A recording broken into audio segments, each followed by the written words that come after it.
In the quiet, unassuming town of Iberia, Missouri, a chilling truth lay hidden beneath the ashes of a house fire. What initially appeared to be a tragic accident soon unraveled into a sinister plot of betrayal, poison, and calculated destruction. At the heart of this dark narrative stands Amy Murray, a former prison nurse now a convicted murderer.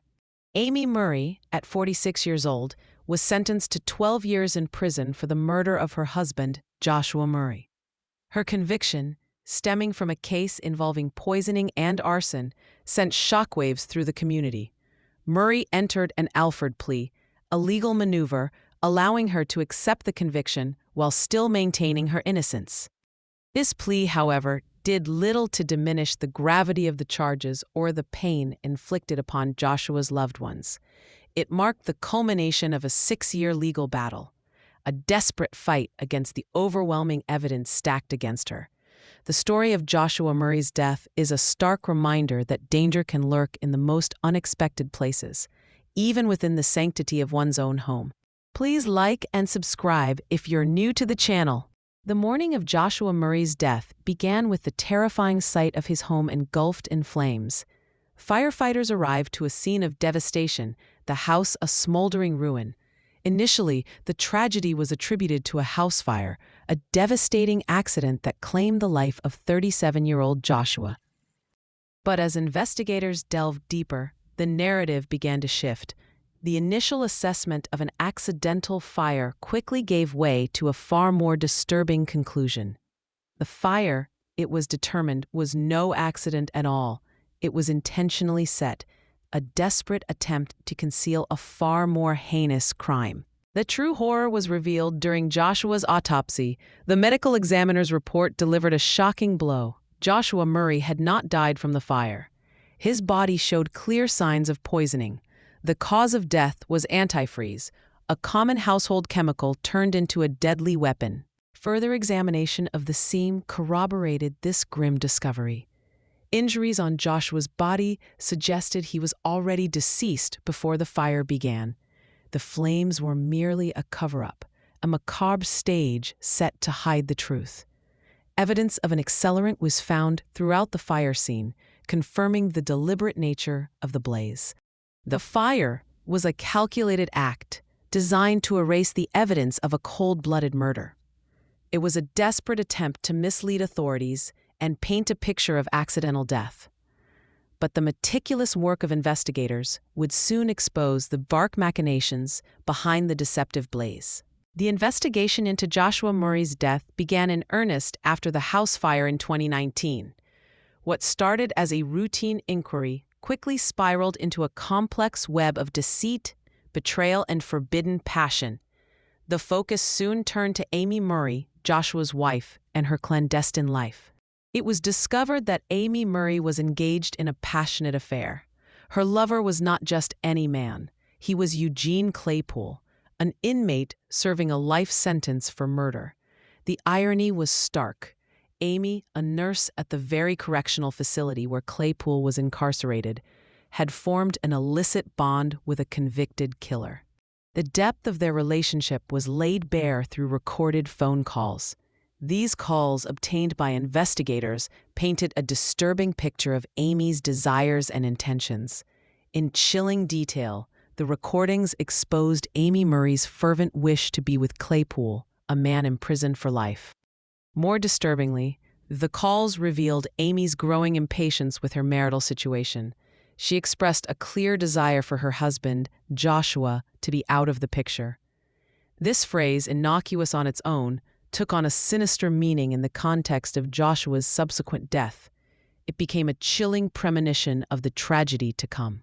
The timeline of events surrounding the fire also raised immediate red flags. Amy Murray had left the house shortly before the blaze erupted. She did not leave alone. She took her 11-year-old son and their 2 dogs with her, a detail that suggested premeditation rather than a frantic escape from an unexpected fire. The mounting evidence, including the presence of antifreeze in Joshua's system and the undeniable signs of arson, led directly to Amy Murray. 3 months after Joshua's death, in February 2019, Amy Murray was arrested. The investigation had peeled back the layers of her life, revealing a shocking motive for murder. Amy Murray's journey through the legal system was protracted and complex, spanning 6 years. Faced with overwhelming evidence, she ultimately entered an Alford plea. This plea allowed her to maintain her claim of innocence while simultaneously accepting the conviction and the consequences that followed.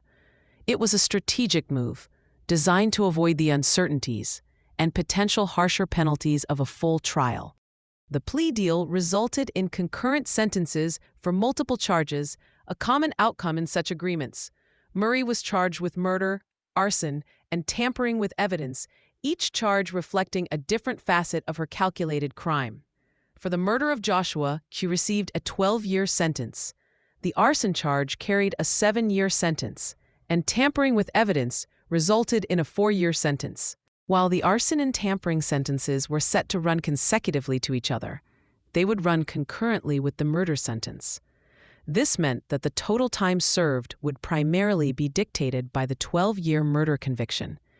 It was a significant sentence, but one that many felt did not fully reflect the gravity of her actions. Throughout the legal proceedings, Murray and her defense team attempted various strategies to counter the prosecution's case. One particularly desperate and unsuccessful attempt was made to suggest that Joshua had committed suicide by ingesting antifreeze. This claim was quickly debunked by the medical evidence and the overall circumstances of his death. The idea that Joshua would willingly consume such a toxic substance, especially given the subsequent fire, strained credulity. The legal labyrinth was agonizing for Joshua's family. They endured years of court appearances, delays, and the emotional toll of reliving the horrific details of his death. Their grief was compounded by frustration with the slow pace of justice and the legal maneuvers employed by the defense. They longed for closure, for a definitive end to the nightmare that had consumed their lives. The impact of Joshua Murray's murder reverberated deeply through his family and community. For them, Joshua was more than just a victim. He was a beloved son, a devoted father, and a faithful husband. His family described him as a good man, someone who embodied loyalty and commitment. His sudden, violent death left an irreparable void in their lives. Joshua was also a well-respected member of his community in Iberia. His presence was felt, his contributions valued. The news of his murder and the shocking details that emerged shattered the sense of security and trust within the small town. It was a stark reminder that even in the most seemingly peaceful places, darkness can take root. The family's anguish was palpable throughout the legal proceedings. They sat through every hearing, every revelation, their hearts heavy with sorrow and a desperate yearning for justice. The Alford plea, while bringing a legal resolution, did not erase their pain or fully satisfy their desire for accountability. It was a compromise, a necessary step to close a chapter, but one that left lingering questions and a sense of incompleteness. For Joshua's family, the 12-year sentence, while significant, felt insufficient for the life that was stolen. They had lost a cherished member, not to an accident, but to a calculated act of betrayal and violence.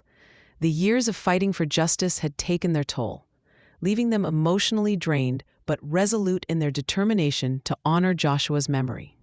As Amy Murray now awaits her prison assignment, the consequences of her actions are undeniable. Her choices led to the destruction of a family, the loss of a life, and the shattering of trust.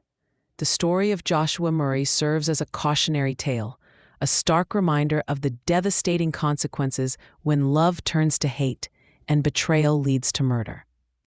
A case of Amy Murray and Joshua Murray is a chilling testament to the unseen dangers that can lurk within seemingly normal lives.